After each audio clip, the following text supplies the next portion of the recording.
La semaine parisienne de la mode de haute couture bat son plein dans la capitale. Après avoir admiré les créations Elie Saab, Clotilde Courreau s'est rendue, tout de noir vêtue, au show Jean-Paul Gaultier dans un ensemble aussi sexy qu'élégant. Divine avec son décolleté plongeant, la maman de Victoria et Louisa née de son couple avec le prince Emmanuel Philibert de Savoie, a posé non loin d'une star américaine, Kylie Jenner. Elle a troqué sa fausse tête de lion pour un corset made in Gaultier très pulpeux. Les flashs ont également crépité lors de l'arrivée de l'ex-top modèle Carla Bruni Sarkozy, avec un look coloré et classique. À ses côtés, sa grande amie et experte des podiums également, Farida Khelfa. Passionnée par la mode, Catherine Deneuve ne pouvait manquer cet événement, tout comme Lou Doyon. Celle-ci a posé avec un ami, Simon Buret, moitié du groupe Aron.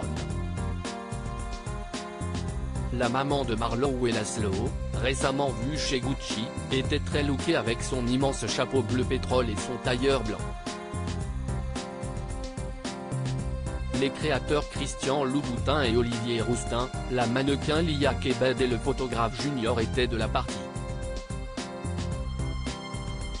Le monde du cinéma international était également bien représenté avec des visages aussi différents que ceux de Timothée Chalamet, Tilda Swinton, Rossi de Palma ou encore Stéphane Bach. Des tailleurs exquis à la ligne pure avec des pièces élégantes parfaitement coupées pour le défilé haute couture Jean-Paul Gaultier, le créateur français Haider Ackermann a rappelé que l'enfant terrible de la mode est avant tout l'un des meilleurs tailleurs de l'histoire, rapporte l'AFP. Une veste queue de pie noire, un pantalon étroit assorti avec des escarpins classiques talons aiguilles.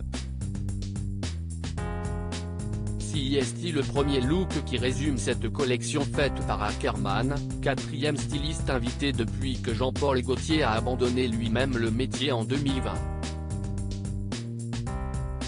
L'aura autour de Gaultier si est le théâtre et parfois on oublie le sens de son travail, l'œuvre qui est si belle. Je voulais retrouver ce qui m'a touché lors des défilés de Jean-Paul Gaultier, a déclaré Haider Ackermann à la presse. La TNT était énorme pour découvrir ce que donnerait la fusion d'univers aussi différents que celui d'un flamboyant Jean-Paul Gaultier à l'imagination débordante et le raffinement sensuel de Haider Ackermann, qui a signé la combinaison rouge à dos nu portée à Venise par son ami, l'acteur Timothée Chalamet. Avant cette collaboration, je n'aurais jamais pensé qu'on pourrait mélanger à ce point nos univers. Mais en regardant dans les archives je me suis rendu compte qu'il y avait beaucoup plus de choses en commun que je ne l'avais pensé, a-t-il confié. Les tailleurs à la ligne pure sont légion, avec des pantalons ou longues jupes fendues. Le bustier à seins coniques immortalisé par Madonna est aplati tout en élégance et porté avec un pantalon kaki. J'ai abordé l'héritage de Jean-Paul Gaultier avec amour et plaisir, a confié Haider Ackermann. Mon ambition était de rendre Monsieur Gaultier heureux. S'il est fier et content ce soir, j'ai réussi mon pari. J'ai adoré, a déclaré Jean-Paul Gaultier.